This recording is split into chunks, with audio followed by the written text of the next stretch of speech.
G'day one and all, I'm SouthPawRacer. This is a super serious track guide to the Detroit street circuit of the 1980s, a notoriously tough track with a scary reputation.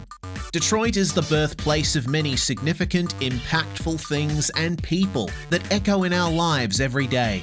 The car manufacturing assembly line, Motown Records, Agent Wrestler from the Blacklist. Does this street circuit join them in the pantheon of globally consequential contributions from what was once the industrial powerhouse of America?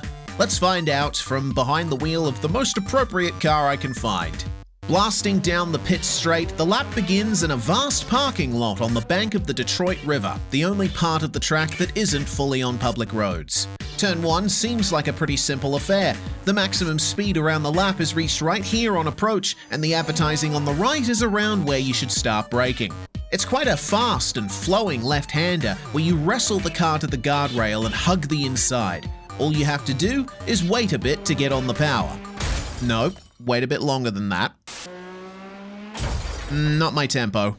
Okay, there you go. And then, whoa, God, fuck! Ah!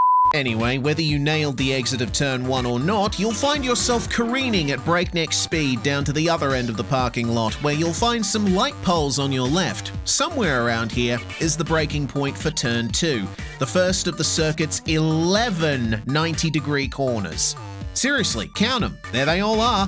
An American street grid doesn't offer much flexibility, but don't mistake that for these turns being easy. A lot of the 90-degree corners are quite challenging in their own way, as you'll soon find out. For example, turn 2 has one of the circuit's 3 racetrack-style curves at its apex, so it shouldn't be a problem seeing the right point to kiss the barrier. Actually getting there is another matter entirely. Turn in too early and the guardrail says no. The concrete wall on the left says absolutely not. And so the stage is set for almost every other corner on this track. The apex and exit are the spikes and chains of this saw trap of a street circuit. On the bright side, I guess you'll never have to worry about track limits. Overstep your marks even slightly, and hey, who's that guy in the pig mask? Keeping it in second gear, feel the rush of the turbocharger as you blast uphill on St. Antoine Street. Then realize you're onto turn 3 way sooner than you thought and hurry your car to the apex once more. Unfortunately, the track levels out again at this exact point, and if you're carrying too much speed on the way in, you'll experience automotive diarrhea as the rear end of the car just lets go over the crest, leaving you mortifyingly embarrassed and needing a good hose down. If you somehow avoid voiding the car's bowels, your problems are far from over. You still have to navigate the bumps on the exit. A little context. I'm obviously using Assetto Corsa for this video, but the track mod itself was originally created by Carrera 4 all the way back in the late 2000s as part of his seminal and incredible F1 1988 mod for R-Factor 1. Sophisticated, highly detailed road surfaces weren't very common in sim racing mods back then, and reference material was harder to come by, so no shade on Carrera 4, he was working within the limitations of his time, but the fact is, the road surfaces on his digital recreations are way smoother than they were in real life. As a result, the bumps on turn 3 exit come as quite a surprise. You expect a smooth, easy exit to more easily manage the massive pull of the turbo, and suddenly it's, oh god, gee, fuck! If we navigate it successfully, the exit of turn 3 throws us into one of the more interesting parts of the track. Traversing parts of East Jefferson, Chrysler Drive, and East Congress Street, the layout here makes good use of the interchange with the Walter P. Chrysler Freeway. It's my favorite part of the lap, but in context, that's not saying much. And one of these corners is hiding a dark secret from its past. You will note from the video title that this is Detroit as it was from 1983 to 1988. When the circuit first hosted racing in 1982, at this corner they had a... Oh, no. That's not... You can't do that. That's mean. That's nasty. I'm pretty sure that violates the terms of service. What part of the terms of service? I don't know. I didn't read them, and apparently neither did you, Detroit Street Circuit. Now take me back. Oh, please, come on, take me back. That's better. Much nicer. The sweeping left of East Jefferson, then the hard left onto Chrysler Drive, where the apex wall— oh shit! Yeah, curved braking zone where the track limit is just a wall. That's always fun. A great time for the whole family. Who cares about my neck vertebrae in these pre-Hans device days?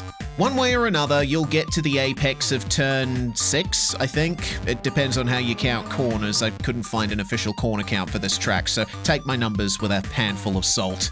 You will find the track opens up a little here. It's so tempting to use this extra asphalt on the exit, but arguably it's better to take a narrower exit, straightening the car up sooner. Get back on the power when you're still turning, and you'll quickly find out what happens when you make an arc that's too wide. Instead, point and shoot, sweeping between the walls, flicking up through the gears, an incredible turn of speed. Oh, that's a corner! And so begins the staircase. Beaubien Street gives us the most basic expression of what street circuits are like. You turn hard left, accelerate a bit, then brake again and turn hard right. The big question is where to brake and where to turn. And you don't get much help with that because of one fact I've been hinting at and you've probably noticed by now. There are no brake markers. Like, anywhere. The track just doesn't have them. Now, that's no fault on the part of Carrera 4, the aforementioned original builder of this track model. I've watched footage from the F1 races here in the 80s, and from what I can see, that's just how the track was. Maybe the footage isn't the clearest. Brake markers existed back then, especially on dedicated racetracks, but they weren't absolutely everywhere like they are today, so I can see why they wouldn't be here. That being said, this is a street circuit in a big American city, so there are usually plenty of trackside objects to use as reference points for braking.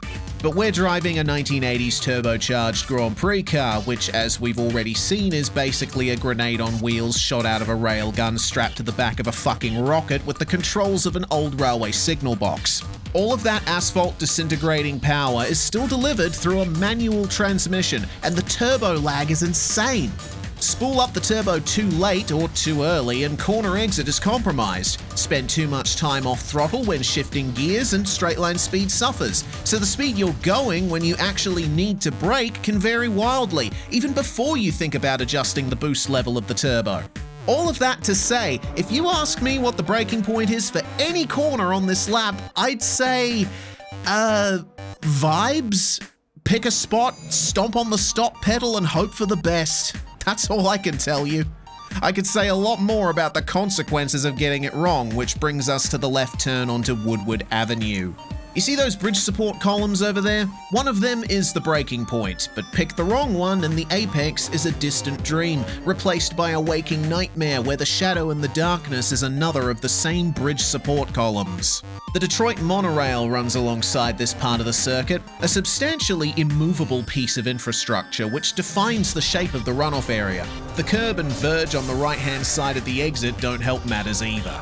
Also, while the Woodward turns look similar to the Beaubien section we just came from, they are in fact narrower and closer together, so you're braking down to a lower speed than expected. Also, you can run a tighter line out of the left to open up the line through the right. But those walls aren't going anywhere. Where do I turn in? Where do I open the steering? If this is how much I'm deliberating, I can't imagine what my first points of contact are going through. Raymond? Raymond? Ray! Oh, come on, Larry, I swear it's not me, it's this prick behind the wheel that doesn't know where the apex is! What? We have a complicated relationship, especially around here. I better give them a rest down this short straight. Where it was our sleep paralysis demon just a moment ago, the Detroit monorail reappears to help us. It's right here under the bridge where you start braking for the track's literal and figurative descent into madness. And I'm already deep in it with Larry and Raymond here. Are you ready, boys? Are you ready? Don't care, here we go. Top of fourth gear and smashing down into first for the double left at Washington Boulevard and Civic Center Drive. Run deep and the wall and tires jutting out will ask you about your car's extended warranty on account of causing a situation where you need it. Don't stop turning, but don't turn too much. Oh, the track falls away as we start our trip down to the waterfront on a piece of track that's more Monte Carlo than Motor City. No runoff, no room for error. Mechanical grip is everything. Oh, but look at this little straight. It opens up just enough. Maybe I can flat-foot it just a tiny bit. More turbo, more speed, less time to the next corner, less time until this ordeal is over. Come on, get it. Oh, jeez. Oh, God. Oh, no. Okay, time to put my pride on the shelf, like the village people told me. Easy into the slowest corner of the lap, this frustrating hairpin. It's not as soul-crushing as the 1982 hairpin, but the exit of this one in first gear more than makes up for its absence. Struggling to put the power down, go as gently as you can into the good night of the tunnel. But what's on the other side? Salvation? Damnation? Disintegration? Oh God, it's people! Hard on the brakes again, one more time. Negotiate this guardrail line chicane and breathe. It's almost over. The run to the finish line beckons. After all we've been through, which is a lot, after everything we've learned, which isn't very much, the end is finally in sight. Oh, wait, no it isn't. There's something blocking it! One of the circuit's 3 racetrack-style curbs. The other 2 curbs. Oh, fuck! Ah!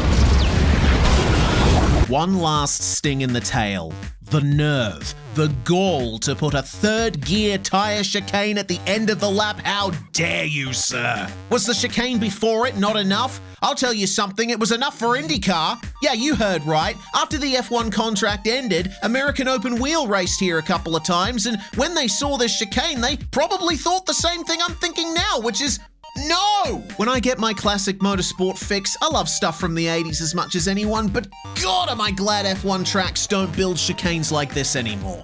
It's quicker than you think with the high downforce levels the track demands, which is fine, but do the tyre barriers need to be this close? If this one was moved back just a little bit, it would be much easier to see that guardrail, which is approaching a little bit too fast for my liking. Please, no, I'm so close. Oh, great. Now the car's falling apart. Just get to the line, please. Oh, my Lord. The Detroit Street Circuit, the official racetrack of Canada's right over there. My only other escape is through the city, so if you don't mind, I'm gonna get out, jump the wall, and swim. There's nothing left here for me. Till next time. Hey, hang on. Is he leaving us? Hey, come back! I want to go to Canada too. Yeah, I mean, the pits are right down there. He could just grab a wheel gun, right? I don't know. I mean, I don't think he can operate a wheel gun. The guy's got one fully working arm. Oh, yeah. Yeah, he probably doesn't have the wrist and grip strength. Yeah, well, that's understandable. Yeah, it is. Man.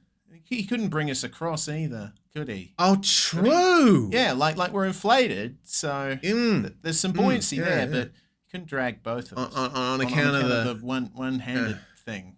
Yeah. We're surrounded by the corpses of our friends. Yeah, I was thinking that too. I just didn't want to bring it up.